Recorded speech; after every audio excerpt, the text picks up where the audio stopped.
Halo semuanya, perkenalkan nama saya Syarika Putri dari kelas 12 SMA Negeri 31 Jakarta. Hari ini saya akan bahas tentang hereditas pada manusia. Apa sih hereditas pada manusia itu? Hereditas pada manusia adalah penurunan sifat-sifat biologis dari satu generasi ke generasi berikutnya dalam populasi manusia. Proses ini melibatkan transfer materi genetik dari orang tua ke anak-anak mereka. Apa aja sih sifat-sifat yang dapat diturunkan orang tua kepada anak-anak mereka? Yang pertama, itu ada sifat fisik, jenis kelamin, penyakit menurun, dan golongan darah.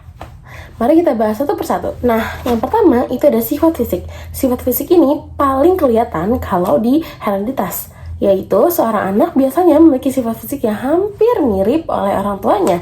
Sifat fisik yang akan diturunkan dari orang tua ke anak meliputi yang pertama itu adalah bentuk rambut, keriting atau lurus, warna rambut, coklat atau warna lain, kondisi rambut, botak atau tidak botak, bentuk mata, bulat atau sipit, warna mata, coklat atau warna lain, ukuran bibir, tebal atau tipis, bentuk hidung, lurus atau melengkung, warna kulit, normal atau albino, jumlah jari, polidaktili atau normal, dan ukuran jari, bradidaktili atau normal. Yang kedua ada jenis kelamin. Yang kita ketahui, manusia memiliki 46 kromosom yang terdiri dari 22 kromosom autosom dan satu pasang kromosom gonosom. Dan jenis kelamin pada manusia dikendalikan oleh kromosom gonosom. Laki-laki memiliki pola XY atau heterogametik dan perempuan memiliki XX atau homogametik. Penentuan jenis kelamin pada manusia ditentukan oleh kondisi. Yang pertama, apabila sperma membawa kromosom X bertemu atau membuahi ovum pembawa kromosom X, akan lahir anak perempuan. Yang kedua, apabila sperma membawa kromosom Y dan membuahi ovum berkromosom X, akan lahir anak laki-laki. Yang ketiga, ada penyakit penurun. Kelainan dan penyakit penurun ini dapat disebabkan oleh gen yang terdapat pada kromosom autosom atau kromosom gonosom.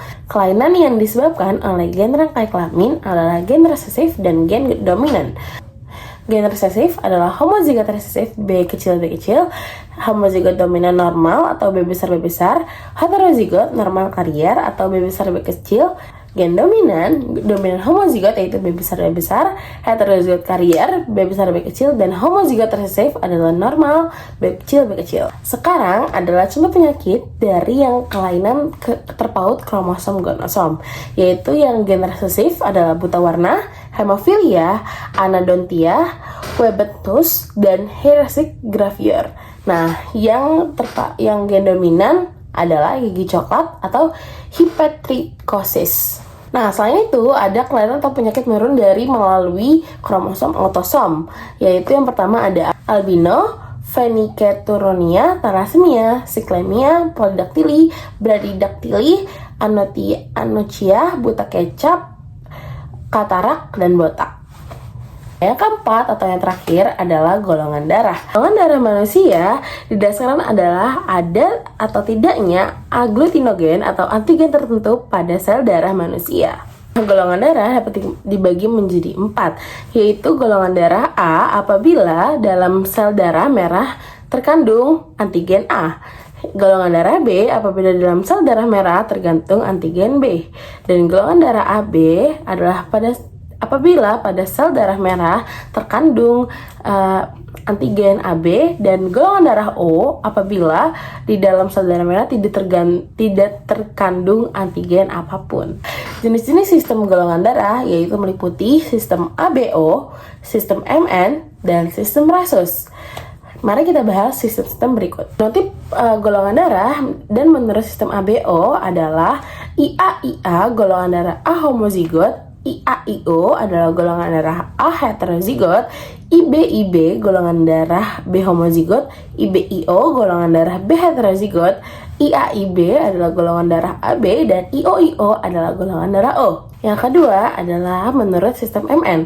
Nah, sistem MN ini ada beberapa percobaan atau reaksi, yaitu yang pertama, antigen dalam eritrosit M jika bereaksi dengan M juga akan menggumpal darahnya, dan jika bereaksi dengan anti-N akan tidak menggumpal. Nah, golongan darah yang dihasilkan adalah M. Nah, antigen dalam eritrosit M dan N Jika bereaksi dengan anti-M dan anti-N sama-sama menggumpal, maka golongan darahnya adalah Mn. Dan antigen dalam eritrosit N, jika bereaksi dengan anti-M, dia tidak menggumpal. Dan jika bereaksi dengan anti-N, dia menggumpal, berarti golongan darahnya adalah N. Genotip pada sistem Mn adalah IM-IM golongan darah M, IN-IN golongan darah N, dan IM-IN adalah golongan darah M. Yang ketiga ada sistem resus. Nah, resus ini terbagi menjadi dua, yaitu resus positif dan resus negatif. Nah, resus positif ini jika dalam sel darah merah ditetesi oleh antigen RH dan dia eritrosit yang menggumpal, berarti dia sistem resusnya positif. Sedangkan dengan resus negatif adalah jika pada sel darah merah dan tidak ada antigen RH ditetesi oleh serum, dia tidak menggumpal, berarti resusnya negatif.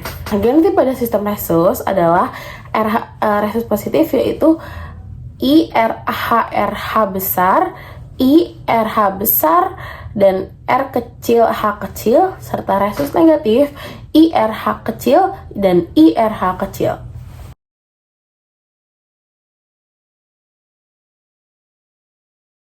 Video dari saya, kurang lebihnya mohon maaf. Wassalamualaikum warahmatullahi wabarakatuh.